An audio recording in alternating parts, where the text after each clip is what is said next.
Hello everyone, myself Arpita.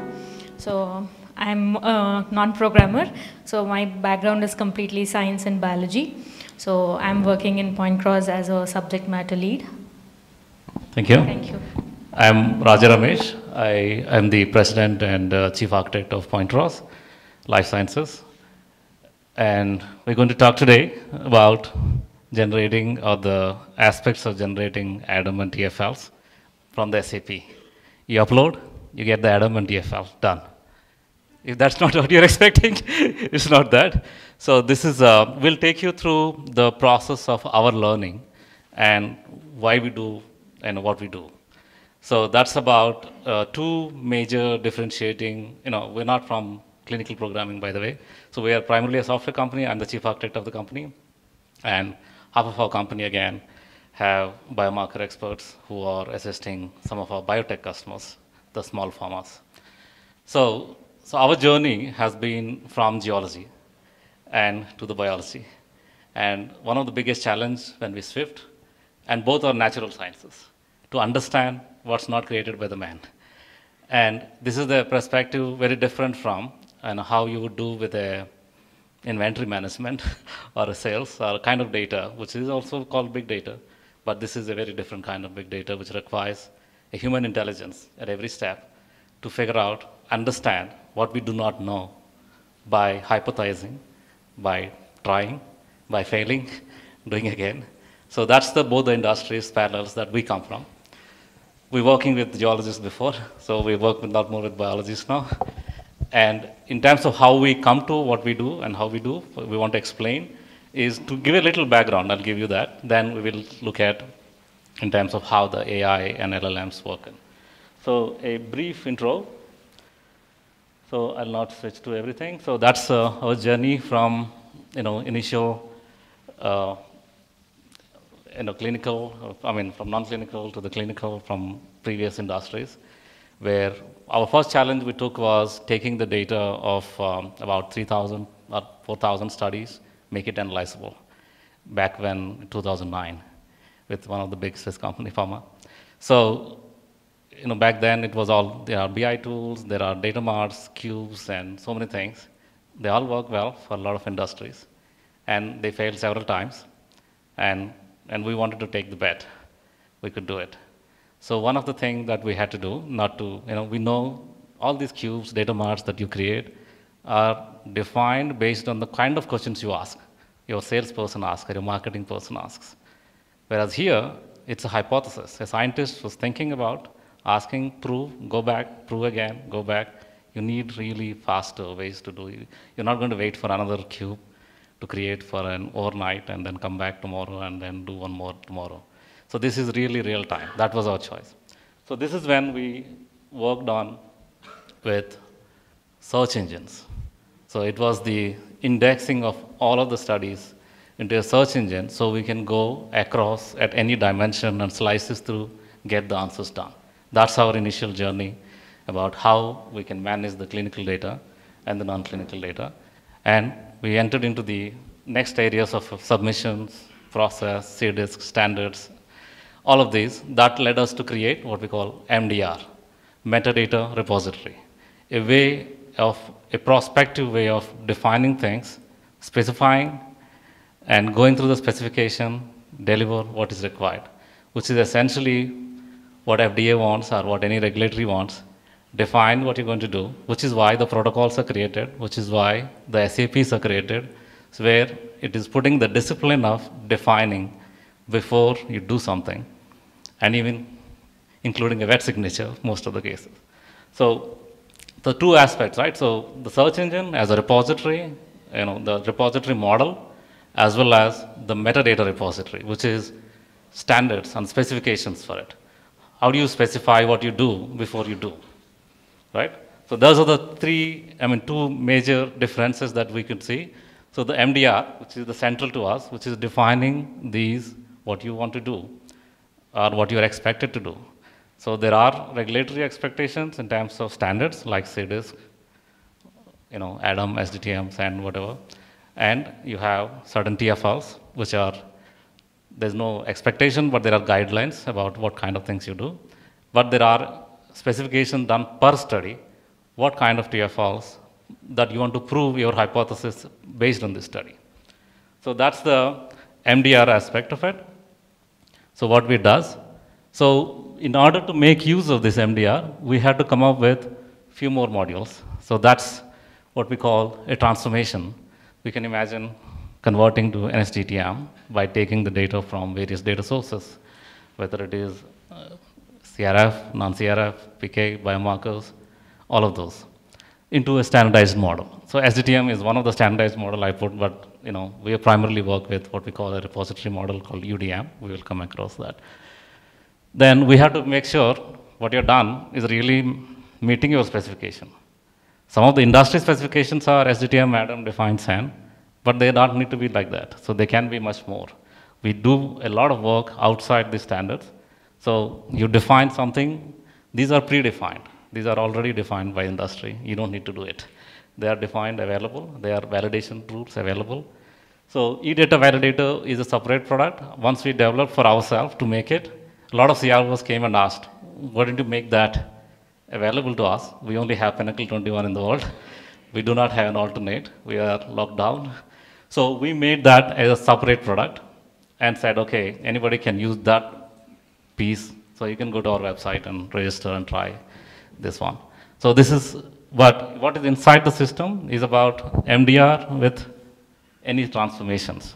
So this is getting the approach for us, what we do, how we do again. So then we have the workflow solutions about data analytics and workflows about repository, which is what I was talking about.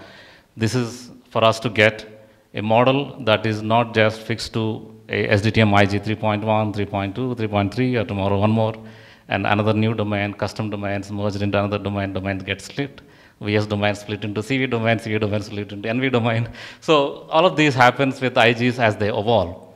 So we put the repository model at a very, very high level with saying, I mean, you can imagine the equivalent of an SDTM class, findings.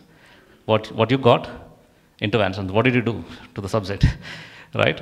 And then remaining or the trial design and other aspects, the subject's metadata really, right? So we just keep it through those three high levels and look at how we can analyze this with a repository model, on top of that a search engine, on top of that to ask the questions and define what you want to hypothesize and get the results for it. So then of course the MDR, other aspects of registering your what you call validated routines, you could say. So there are statistical routines. It's not, we don't want to use LLM for define a statistician. Every statistician in the world would reject it outright. Yes. So there is a registration of MDR, again, has the registration of these validated and with defined inputs, defined outputs. These are built over decades, right? So it's not done overnight. Every company has their own repository of these. So those also get registered into the MDR. And the environment lets you to register, and we also connect this generally to SAS, SAS as a third party, with a plugin, and R and Python as well. So that's in general, how we evolved and what we do things in terms of how we what we call it as a platform, and how we'll go about into the ADaM and into the aspects of SDTM, how we go through that. So when we take the raw data, we bring into something called UDM, which is what I said is a very abstracted layer of keeping the findings, what is measured from various data sources. So many trials, Apita's and team, they work with some of the customers directly. So we had to deal with 6 or 8 different labs for one study, get the data from all of those labs and the CRF data, and bring them all into UDM, and work with the scientists to define what we call a data services layer. So data services layer is a layer that the biologists create in order to make an outcome that is requested by the scientist. So these could be the safety monitors, this could be translational scientists, or the purpose here could be SAP, purpose could be looking for best responders, purpose could be looking for translational impacts of things, and verifying the biomarkers with the adverse events or anything like that, right? Lab. So anything that they want to correlate as the study is going. So there are different teams we serve typically. So there are teams completely focused on specific new biomarkers they keep analyzing, which are outside the protocol. Who they take the sample from the biobank, redo this assay, find a cohort of patients who seem to be having better response, only take those samples from biobank, send it again, do another analysis, add one more layer on top of it. So that's those question answers from the scientist. They are not in the SAP, but they are like a SAP.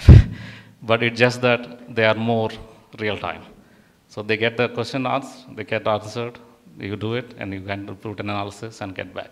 So one of the layer, data services layer for us is ADaM, or submission readiness, that will go to the FDA. So there are many layers that won't go to FDA. It is just for scientists, it is just for translational science team, it is just for taking the next course of action for the next study or improved protocol by following through the best responders in this study to go forward next. So that's what we call DSL, data services layer, is why we call data services, is because these are something created by people, by asking questions, by hypothesizing things which did not exist, or by looking at, whereas SAP, it's already somebody hypothesized, and I want to prove this concept in this study. So that is what it goes through. And we will show an example of how, these things are done, but when you see here, there's no standard anywhere. So there's no industry standard for exchange. So these are what were the standards we're creating for analysis. So then the industry standards come, we have to export SDTM. This is where the transformations and mappers come in place. So where we have, we talked about 85% efficiency. Got it? Yes, this is very much. You could get 95, 99. It's possible because you have data in a repository that has complete metadata around it, how we got, what you got, where you got, what's the origin, what's the target. So you define what in the MDR, what we call mappers, transformers, that will get applied and they generate. So we have about 26 biologists who operate that, who don't know code, zero code. So they generate SAN, they generate SDTM with that. So they have a supporting team of 3, primarily to deal with the PDFs reading, because we do get analysis a lot of times in PDFs. They have no electronic data, really scanned, even today. So then the other aspect that we want to focus is the tougher part, where you do not have a mappable thing here. You're really starting with the text, SAP, written by human being for a human being, not for a computer. So this is where the LLMs kind of things can play a role, because you're dealing with text. You're dealing with sentences expressed, your intent to do something, or your intent to prove something, your intent to prove a hypothesis by saying to FDA, this works, or this is how it works, or this is the result. So this is the, in terms of how we organize the repository, again, why we do what we do. So this is the industry structure that you've seen and you know. And if you can imagine the UDM being more like the other way, the opposite. So the layers that we say in our repository are the raw data that you get standardized, curated, then you have analysis ready data, which we call UDM, Unified Data Model. Then there are applications here. These are search. So we call a search application. We call an application that creates that data services layer, which is, it may be specific to that study, that scientific question to answer, or a proven hypothesis there. And then there are results, and there are further comments on those results. So there is a team debates. There are, it's not that everybody agrees on the same statistic that you applied, so, or the same, the results that you are looking at. And then one that comes, so what that comes out of the last is the TFLs, which is really a presentable things. So TFLs, once all of you work on, is for submission to create the CSR. There are a lot of TFLs we work on, also to create internal management presentations, also to create investor presentations, to show the progress of a drug across studies, across sometimes from in vitro to in vivo, from non-clinical animal studies to the clinical, how the program is evolved, and where they need to tune their protocols and some things. So those are TFLs, which may never go to FDA. It is for them to, and when we work with biotechs, it is to really get to the next round of funding. They need to do those. So those are a layer of them. So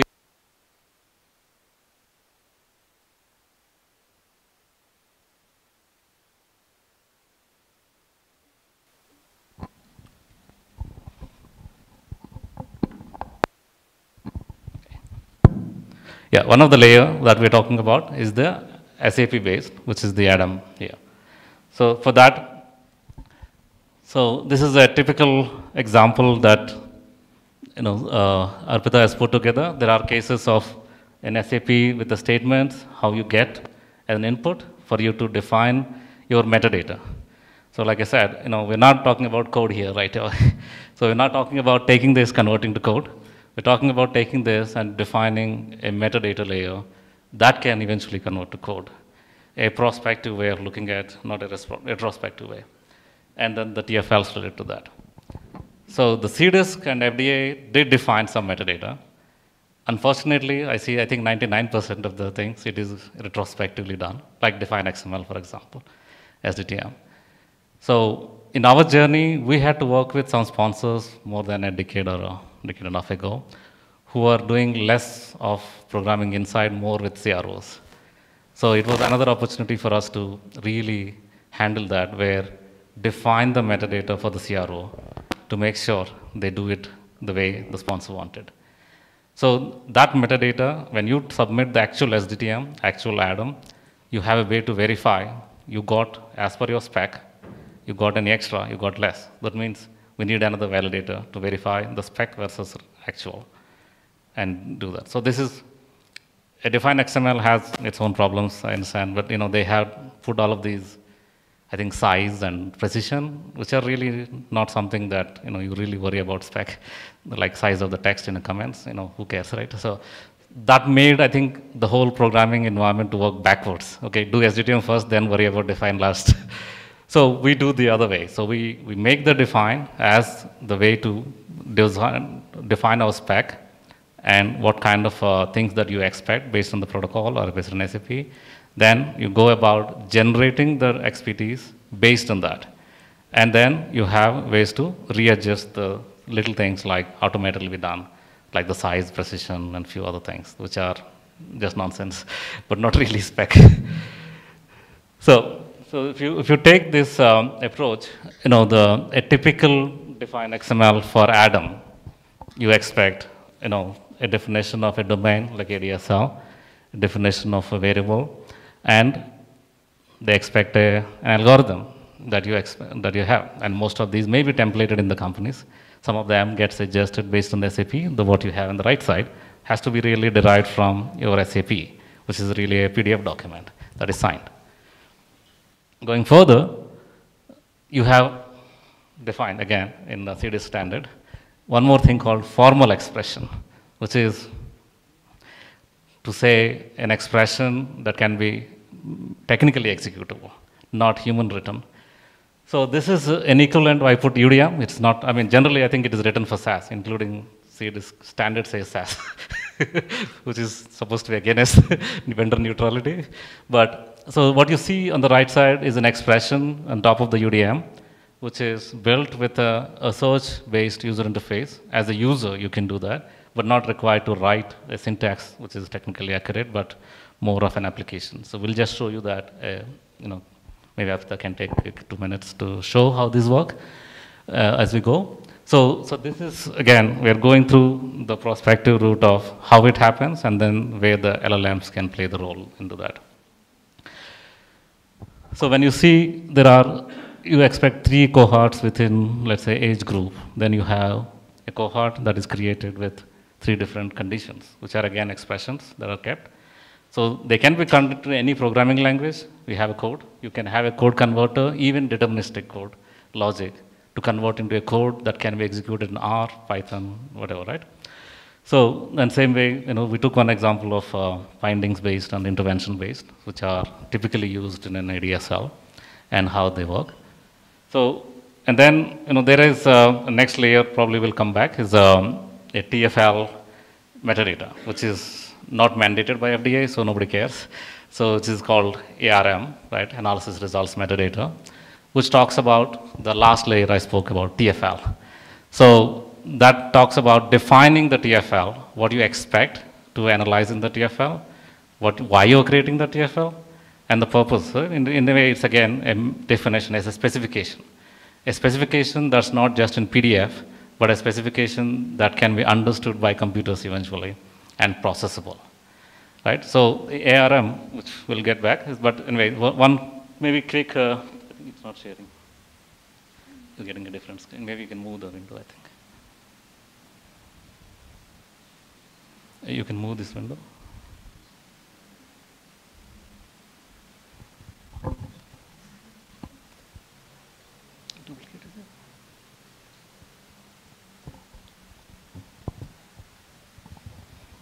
So she'll show you a quick non-LLM based, again, direct a search interface about what happens with the UDM and the repository. Go ahead. So this is the search application.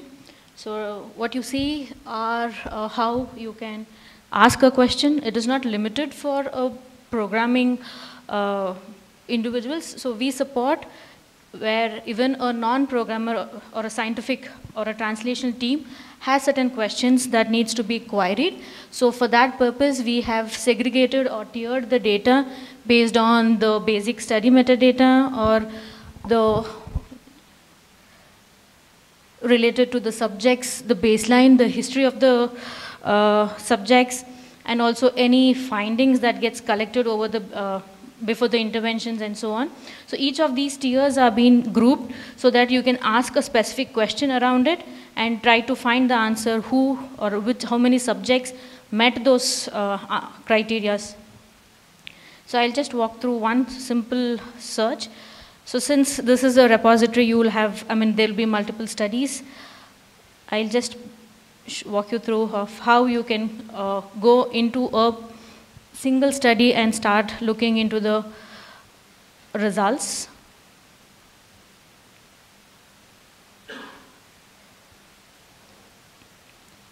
If you're into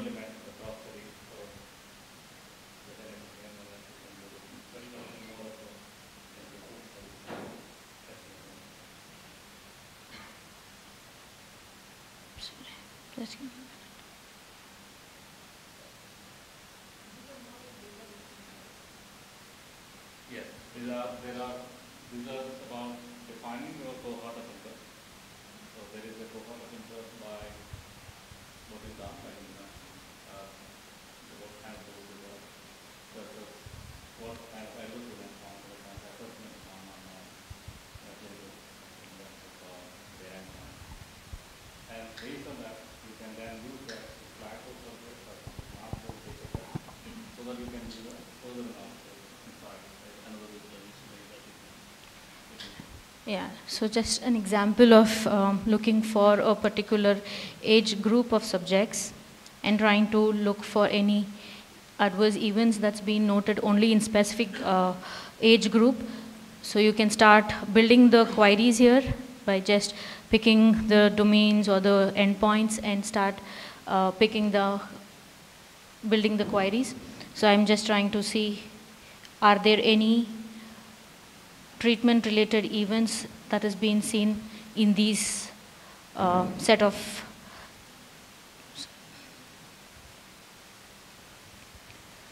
So this would, as you start entering the queries, you would see the results being refining here.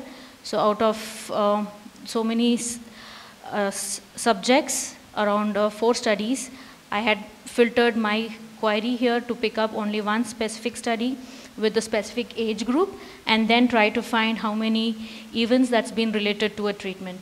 So it ends up telling there are 6 subjects in the picked study. So this now becomes like a cohort. So you are now having 6 subjects in that particular study who's showing treatment-related adverse events versus the remaining subjects who are not.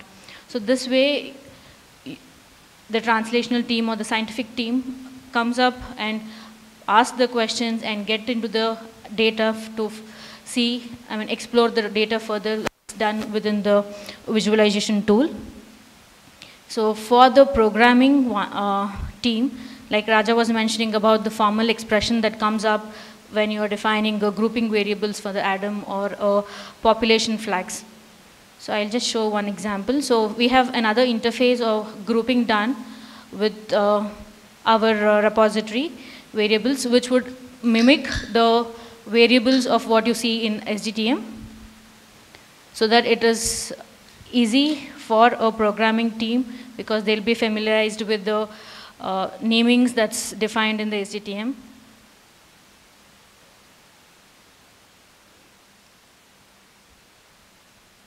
So I'm just trying to build a safety population that's all subjects in the study has intervention done. So we can keep on adding this as your how your expressions or how the definitions are.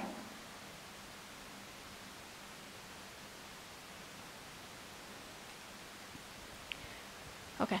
So now you can see the count of the overall subjects in the study. It's around 24 subjects. So, but the subjects who have an intervention done and who can go into a safety populations are around 18. So this now is a cohort of 18 subjects who have an intervention done. So I'll just move further of how a cohort gets created with this search criteria that's built up. So this is the study visualization. So every study can be, all the endpoints around that study. As we standardize and gets into our repository, it will be available for visualization. So I'll just walk through on the cohort that we created right now. So based on the search results, you can see there is a search criteria that's shown up here. That's what I applied here in this page. So now this becomes further a formal expression for the ADaM variable population. So I'll just go to, so now this is the results. That's around 18 subjects would have a safety population as yes, whereas the remaining as no. So this now becomes one of the variable for your ADSL datasets. And this query would be transcribed to a formal expression that can further be documented in your define. So I'll just walk through on the cohort. Already I have saved for a few examples. So one example, like we have different age groups. So you have the TFLs to be presented based on your age groups in the study, and you have 3 different cohorts that's required. So this is again come up with the search that using the search, we separate or group the subjects based on this age criteria, and this becomes a cohort. Now this again goes into the ADaM as a variable. So this way, you're really not required to write a program, but on the interface, on the user interface, one could come up with the queries. Based on those queries, the system would, in the backend, would transcribe that to a formal expression, a programming way. So in a non-ADaM world, we don't need to name them as per 8-character limits of 1980s. So now when you cut to ADaM, and we have to apply some additional validations. So that means we need to apply. So this is what we are doing right now. So we will then get into back to the prospective aspects. Yes. We haven't gone to the actual visualization. She just stayed in the cohort. So there are visualizations that maybe you can just show one visualization quickly. We can show a TFL. Yeah. So what you see, the TFLs, and every TFL you can represent with a different set of cohorts. In this cohort, it was more about dosing, right? So you can have a dosing with safety population versus not. You can have a combination of 2 cohorts. So these things will change runtime as you define your template of a TFL with these cohorts coming in. So whatever the cohorts you're creating, those are the flags in ADaM, or the derivations, whatever you call. So those are created as you are using the data services layer we said. Those are the metadata specifications that are getting added. Some of those metadata specifications are flagged for ADaM, right? So based on SAP. The purpose is SAP, the target is ADaM, the target is the TFL for CSR. So that's the layers that we talk about. So we can create separate workspaces to do. So these are some of the visualizations. You can also program them in R or Python, any of those. And there are a lot of templates available that you can apply. But these are all, any of the, I mean, this is about 6 or 7 domains the data is coming from, right? For comparing flow cytometry, antibody data, adverse events, PK. So, yeah, so everything, so it's all coming from maybe 5 or 6 different labs typically, combined together, watched by a translational scientist to look at immunology, cytokines, and any of those things that you can think of. But the beauty of this is all gets interacting with the cohorts and interacting with any parameters. So you can change these parameters, the charts keep updating with the data that is changing. So this is popular for us for entry monitoring because data changing every day. So every time you see, there is an auto update. So on the top right, so that means it gets updated. This picture gets updated tomorrow when the new data comes from my lab. So that's the visualization aspects, which interacts with the layer above. But these are created by scientific questions to answer a scientific question. That's why we call this metadata layer or data services layer. So this is not coming from your EDC, this is not coming from your lab. This data is created for a purpose, for a scientist, or to follow an SAP thing. So this is the metadata layer that really drives us for the next steps of creating or generating the final outcomes into this. Yes, that gets through the standardized, yeah. See, the process we haven't gone through is, we didn't want to spend a lot of time on how we do it, but, the approach we do it. So it's, I mean, there are other videos published by us. I think you said you watched one video before. So there are webinars that we have done about how those are done and how HTM is generated. And those are available on the public domain and some of the Fuse meetings. So going back, the TFLs we were talking about. So for example, we call TFL in the product.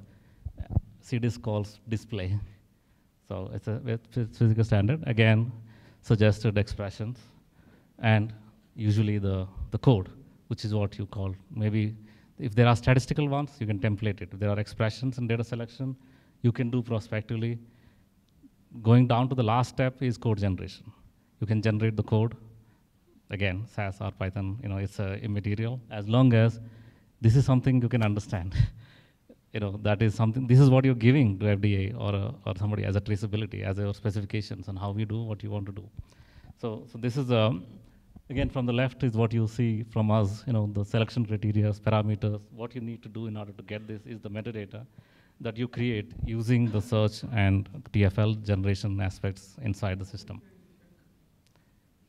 So, no, so these are the ones, as you're doing the search, for example, she did a search for certain patients who have certain age group. That's a spec. So imagine that's the same thing that builds this. So everything that she did in the interface works with a search expressions, which are really the same expressions. Yes, that builds into the define, yes. Yes. So for us, define is not the end of it. That's what I was saying. So we are looking at specification as a prospective, not a retrospective.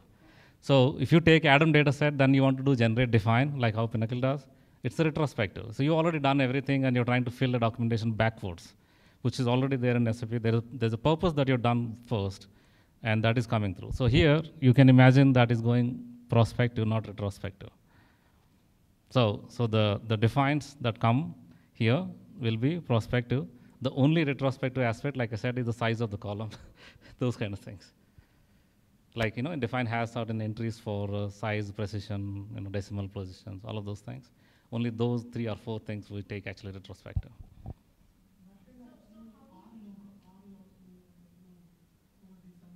Yes. Some of the TFLs you can create with R, Python, or SAS.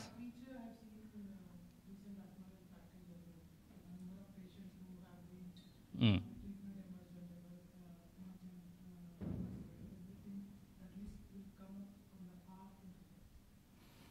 Right, so this is, once you have the data that we've done, the code generation can be Admiral, can be SAS, like I said.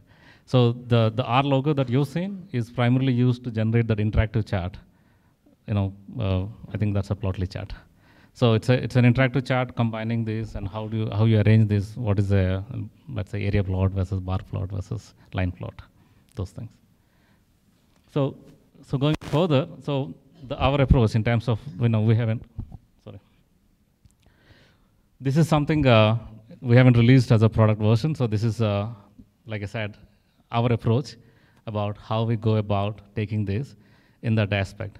So there are LLMs which are used, which are good at the language, which is the language for us is the SAP, the protocol. And in this case, we have tried certain these things, what we call with a custom embeddings that we have to do to get the answers in a format that you are interested. So the format we are interested is the MDR format, the metadata repository format. The specifications that are stored in a standard, and that is the standard we want to get the results out. So it's not SAP to TFL code. So what you've seen is SAP to specifications, expressions, and that you can link to maybe a defined algorithms which are templated, maybe a specific statistical routine. We're not talking about writing the whole statistical routine, but identifying from the MDR repository what is the closest routine that addresses that particular statistic that you can take versus the kind of data selection you need, kind of cohort selection you need, kind of flagging you need. So those are the expressions that we're saying, what we call ADaM metadata and executable search expressions.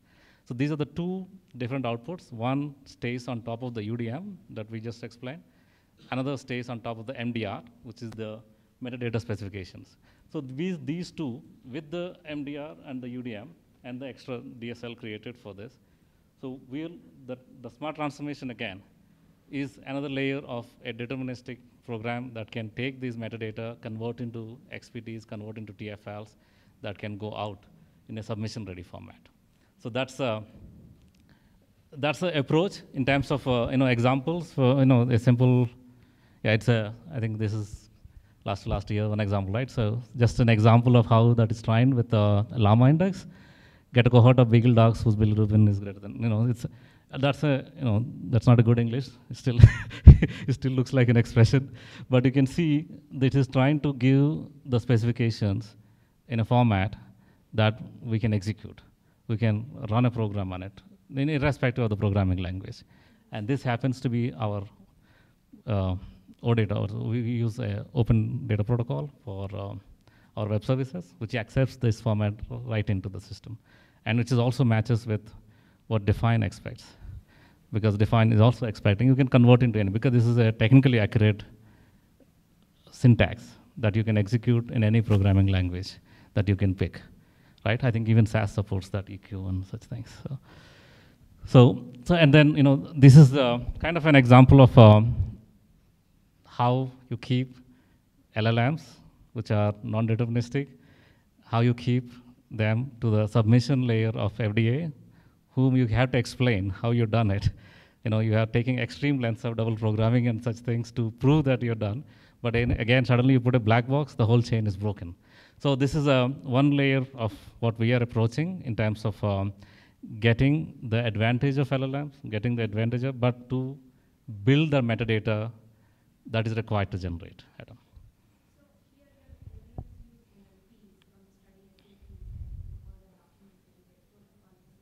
Yeah, this is like an input for it. Yes.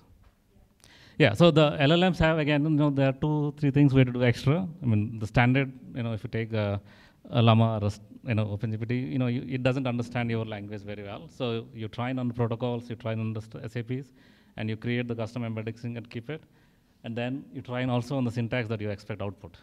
So you're not expecting a English syntax. You expect an expression-based syntax that your MDR can straight away take in and keep it as a specification. That specification can be then code generated to something that you can execute later. So those code generations is what will go here, because this has to be validated system. This has to be validated system, data layers. So the code generation part is validated, whereas suggesting to that is something a human intervention with an LLM assisted approach into that. So the user interface that you're seeing with the TFLs, so those get added with the SAP-based input. So where you can bring in SAP, you can start passing the chunks and start proposing to take it back to a TFL output or take it back to a derivation output, which eventually drives your ADaM specifications. So building the specifications afterwards.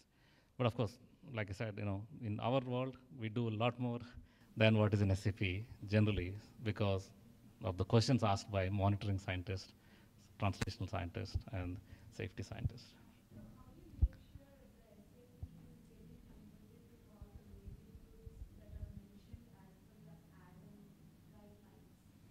So that's the MDR. So for example, we haven't gone through the MDR.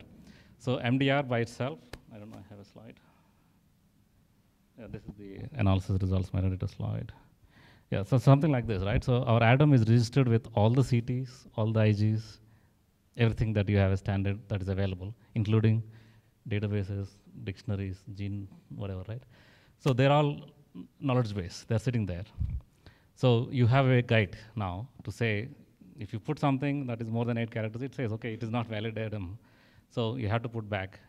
If you say ADaM compatible, you have to meet certain guidelines about how you name it, how you standardize it, how you flag it, how you put a pair variable with a numeric and text, those kind of things.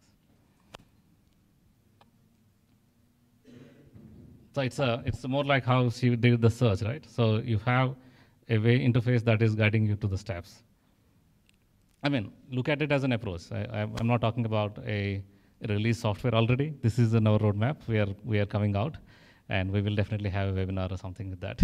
So that's the approach. I mean, I'm done with this. So if there are any questions specifically, you can always ask. I mean, so that's the MDR layer on the top, which has all.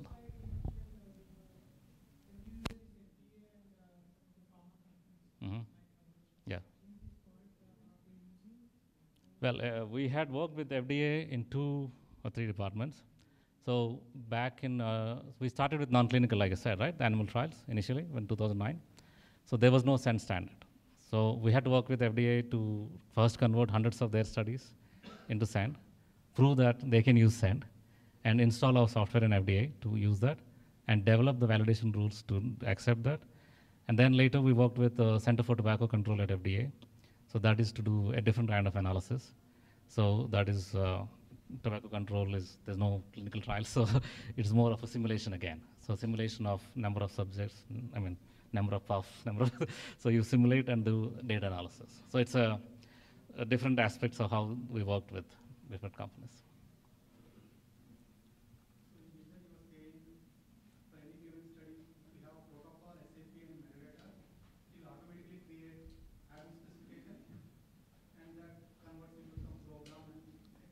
Yeah.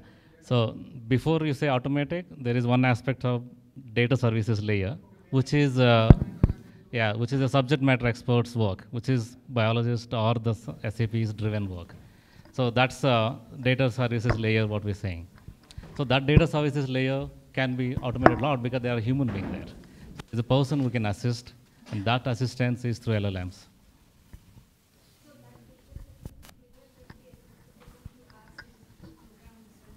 Yes. Yeah, in fact, the TFLs that Arpita has shown, so those are created, are designed by them and how to analyze, but they may need some statistics sometimes.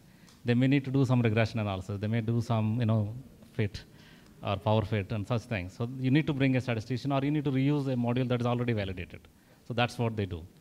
So if you have a completely new study, okay, and the statistician develops the mark shells in the usual way, so you're saying that your interface should be the input to the statistician to develop those mark shells, the conditions for the mark shells. Yeah, so there is SAP that is authored, right? That is keeping the purpose of the study, the goals in mind. Yeah, along with the SAP, you will have mark shells too. Along with the SAP, you have mark shells. Yes. Yeah. And then, so you need to make sure that the statistician will have this mark shell criteria in place when you enter it into the UI layer, data services layer, and then from that data services layer, you get to the, yeah, see, today they work with a Word document, right? They work with a Word document, they define a PDF, and they sign it at the end. So if you look at SAP, we're still taking it as a Word document or a PDF as an input for the LLM, so that we can, because that is mandatory, you have to sign. You have to freeze it. So it's not becoming a technical document that machine can read immediately. It will be a text because it is meant for a human being there. Whereas the TFL mock shells, they are like really layouts and configurations. But there is a definition of what should that contain? For example, it should contain a cohort by age group, by race, by sex, or it should be by number of adverse events. So that annotation of the TFLs, which is a suggestion. Yeah, is a suggestion to that data services mock layer. shells and SAP together as an input, and let the machine suggest. Yes. So this is what your TFL. So there are 160 TFLs in this study. Out of these are the ones look like this is the metadata that's coming out, and figure that out. Okay. Yeah. Anyone final question? With that, thank you so much. Okay, understood. Thank you.